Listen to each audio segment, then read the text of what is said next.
Hey guys, what's going on? Welcome back. We're going to talk about the last story in The Good, the Bad, the Ugly. I'm going to need new phrases for my story time things. The Good, the Bad, the Ugly was really good. I could keep doing The Good, the Bad, the Ugly, like one good story, one bad story, and then one story where no one was really great. I may have enough of those for everyone. Not as many as the ugly, but definitely the good and the bad. I got plenty of good and bad. So, or the ups and downs, the trials and tribulations of tabletop RPG. You know what? That's a little too dramatic. Let's talk about the ugly. So, this is actually pretty recent. For anyone who has listened to my podcast, Coffee and Crits, will know that Mike, who does Coffee and Crits with us, ran Curse of Strahd. Have I mentioned it's my favorite module? Have I mentioned how much I love Barovia and Strahd? It's a lot. It's a whole lot. So I've been itching to play this for so long. I mean, biting at the bit, waiting my time. I wanted to play Curse of Strahd for so long. I eventually want to run it myself, but like I wanted the experience as a player, and I couldn't. I just didn't know when I was ever going to get the chance. I remember Puffin Forest made a video about Curse of Strahd, and I wanted to listen to it, but then didn't want to listen to it because I wanted to experience it first as a player.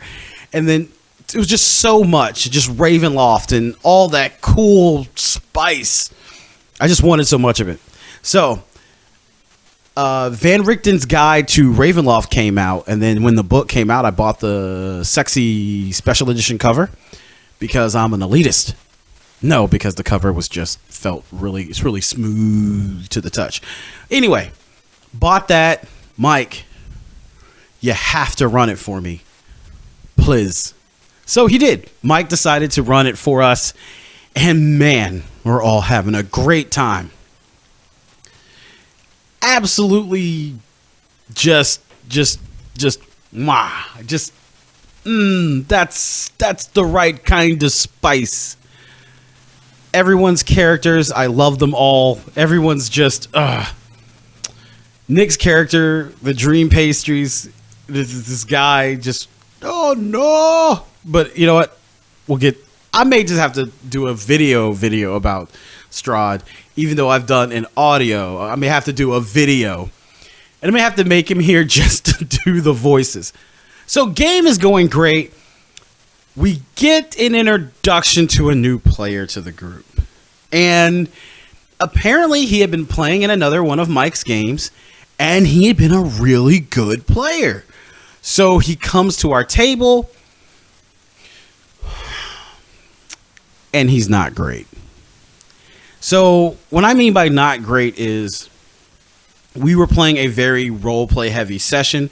He was told this is very role-play heavy. We're not as combat-y as we are talky. And, you know, he also was just, like, he's just doing things we didn't like. Like, he was, like, desecrating bodies. We were like, hey, don't do that in Strahd because undead have really a lot of power. Could you not do that? Like, his first like impression was not very good, and running first, setting off stuff, causing events where we'd have to deal with the backlash back to back to back. You know, okay, here's a thing that looks scary, spooky, and terrible. Let me make an I touch it. Like he would do the thing while we were trying to like figure out what it was, because spent, I don't know, time or whatever. And then he kept making deals with the dark powers. And if you don't know what the dark powers are, they're just, without spoiling Strahd for you, they're these just entities. They're like the gods of that world. And essentially any deal you make with them is kind of like a curse. I mean, you get a boon, but there's also bad things that come along with it. And the more you could actually lose your character by just getting too many of these. Like, you become a monster, you stop becoming a player, and your character's just effectively dead because they are now something that probably has to be dealt with. So he was doing that behind our backs. He was constantly like we would role play ourselves out of a situation, and then he would actively do a thing to put us like into combat or into a hostile situation, and then and so we started off like, hey man, trying to talk to him about it. I was like, hey, like, were we moving too slow? Was the pacing a little too slow? Is that why you did that? He's like, oh no, I just did it because this is what my character would do. The dreaded phrase. And I was like, oh, okay, so if it'd be all right, man, like, I'm not saying, if it's just let us know, because we will spin our wheels a bit and just role play between each other, and that's just the kind of group we are. And so I was trying to be understanding in that aspect. So I was like, hey man, if you feel like we're spinning our wheels, just be like, hey, can we see what's up with this? That's all you got to do. It's not a real huge issue. So we constantly end up in this situation. So we're in a, like, I'm already getting a little upset. So the bad part about it is we stopped confronting him about it and not confronting the issue and just let everyone just started stewing about it.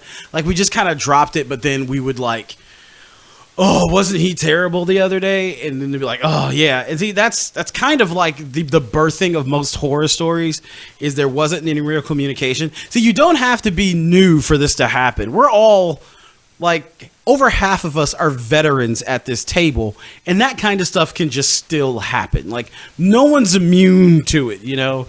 Horror stories aren't just for new players or people who haven't been in groups or have experience. I mean, it's just, you know, it's one of those things. We all were just like really frustrated and like only venting it with one or two of us, and then never, you know, and then by the time we would, you know, talk to our DM, we were much more, hey, could you, you know, talk to him about this? But we're really much more upset than it was. So things just kept kind of piling on and building up. And so there were really two breaking points. One for me and one for Nick. Mine was, there was a giant mirror leaking miasma that was infecting people with a disease that also was giving them shadows, like the creature shadows, which we don't know what the creature is. It's just a heinous little monster that drains your strength, and when it kills a person, then they become a shadow, and it's just on and on and on.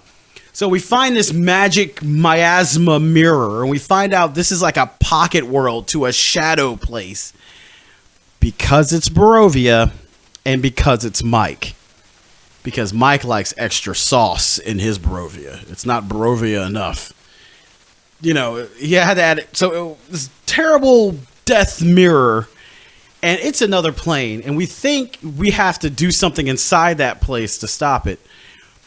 The room right behind us that we just walked out of has a complete codex of the person who's been experimenting with this mirror. So as I go to do the Arcana check, because we just finished a bunch of other fights, he also killed an NPC, so we couldn't negotiate with him. So, as you can tell, I don't know if you can see it, I'm already like, ugh. So, while we are doing that, he touches the mirror and he's gone into the plane. I haven't even got a chance to roll on it yet. And he did it again. Like, this was like the fifth time, and I'm just like, what? So, of course, one of our other players is playing a lawful good character. Oh, he's in there alone. He could die. I can't let him go off on his own. I need to go. So they go, and then it's just a chain reaction. And there is a good moment where I contemplate not going in above board and just leaving the party in there. But, of course, I go. Because, like, my character's significant other went in as well. So we're all in this plane, and it's terrible because it's Mike and it's Barovia. You like how I keep putting that together, Mike and Barovia? We continue on, and limbs are lost. Like, we are crippled. And then there's this one part, it's just a sea of blood, and there are beholders in it floating, eye blasting you to try to get to the portal to get out of this world. So imagine like a little multiverse rooms, and when you would go into one, you'd randomly appear. So we ended up in this place, and it's me, and it's one of the NPCs that Nick's character is involved with, Gale, and we're both struggling. I'm struggling more because I don't have a leg or an arm, and I'm trying to swim. So I'm just like swimming. She's helping me, but I'm in heavy armor, so we're barely making it. Meanwhile, the problem player is also there, and when he gets to the end and he sees we're about to get, attacked, he looks like, yeah, you see they're not being able to keep up. And then he looks at, like it says, I let them die. That's when Nick snapped. That's when he snapped. So that was when Nick was done. But we should have right there stopped it and just had a conversation. But we didn't, because, it happens. So in the end, Nick, our characters find out, we find out, hey, you abandoned us. When we finally got out of there, Nick's character challenges his character to one-on-one combat. So we had PvP, and it just ended up really nasty and ugly at the end, and he leaves. While we were relieved he was gone, we all handled the situation absolutely terribly. Yes, he was an absolutely terrible character. Yes, he was also doing this above board. We actually did communicate from time to time, but I just, when I think about that situation, I always think about we should have been able to handle it better. And it's one of those things that's just in hindsight. Like, no one really did anything really the right way. I mean, we started off really good. Hey, let's talk. I mean, the DM, we were talking, and we had a whole chat for the group. But the way it ended was absolutely the worst way. We were part of the horror story at the end. We were part of the bad of it at the end of the story. And that's why I say it's ugly, because it's ugly when when everyone's kind of in the wrong. Would I ever let him back at my table? Absolutely not. I'll never play with him again. But I would apologize for the way it ended. Not for his character being gone, though. His character was absolutely abysmal. So that's what I mean by ugly. And if you are in those situations, I would just say communicate. There's no real good way out of it. So yeah, that's the ugly. The ugly is when no one is really great in that, because we allowed it to brood and we were just super terrible. Okay, granted, he was really bad. Okay, see, I'm getting triggered. I'm getting triggered even thinking about some of the things he did to our characters. So there you have it. The ugly, where no one's great. So I definitely want to do more of these stories. I just have tons of them. I almost want to do some stories about my original game that I first ran, because it absolutely made no sense.